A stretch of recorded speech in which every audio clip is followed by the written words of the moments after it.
அதாவது நம்ம கிட்டத்தட்ட ஒரு 1300 எபிசோடாக பார்த்துருக்கோங்கிறத மறந்துட்டாங்களா, என்ன ஏதுங்கிறது தெரியல. திடீர்னு வந்து கோபியை உதாரண புருஷன் மாதிரி ஆகிட்டாங்க. எவ்வளோ நல்லவர் பார்த்தியா, இந்த பக்கம் அவங்க அம்மாவையும் சரி பண்ணுறாரு, இந்த பக்கம் மனைவியும் சரி பண்ணுறாருன்னு சொல்லிட்டு எதே கதையை காமிச்சிட்டு இருக்காங்க.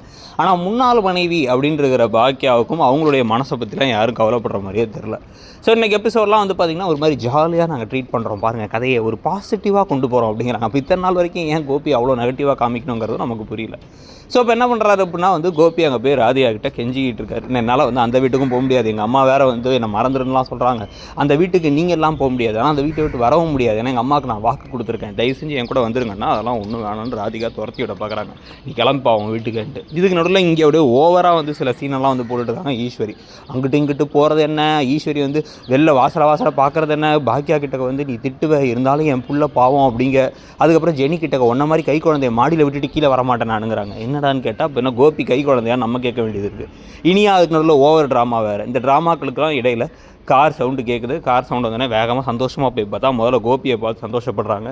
அப்படியே அவர் அந்த கதவை தள்ளி அப்படி இந்த பக்கம் ராதிகாவும் மையும் வந்திருக்காங்கிறத ரிவீல் பண்ண உடனே ஷாக் ஆகிட்டாங்க. எதுக்கு இங்கே வந்திருக்கா அப்படின்னு கேட்க, நீங்கள் எதுவும் காமெடி பண்ணுறீங்களா டேடி அப்படின்னு கேட்க, இந்த பக்கம் இனியெல்லாம் வந்து கேட்க, இதில் எங்கள் யாராச்சும் காமெடி பண்ணுவாங்களா அப்படின்னு நம்மளாம் பேசிகிட்டு இருக்கும்போதே வந்து பாக்கியாவும் ஒரு மாதிரி நிம்மதியாகிறாங்க. கோவப்படலை. நம்ம பாக்கியா கோவப்படுவாங்கன்னு பார்த்தோம், இவர் எப்படி இந்த வீட்டை தங்கலான்ட்டு. ஆனால் அது பண்ணுற மாதிரி தெரில. கேட்டால் பாசிட்டிவிட்டியாக என்னப்பா அது அப்படின்றது நமக்கு சுயமரியாதை வந்துச்சு எங்கே போச்சுன்னு தெரியல இப்போ.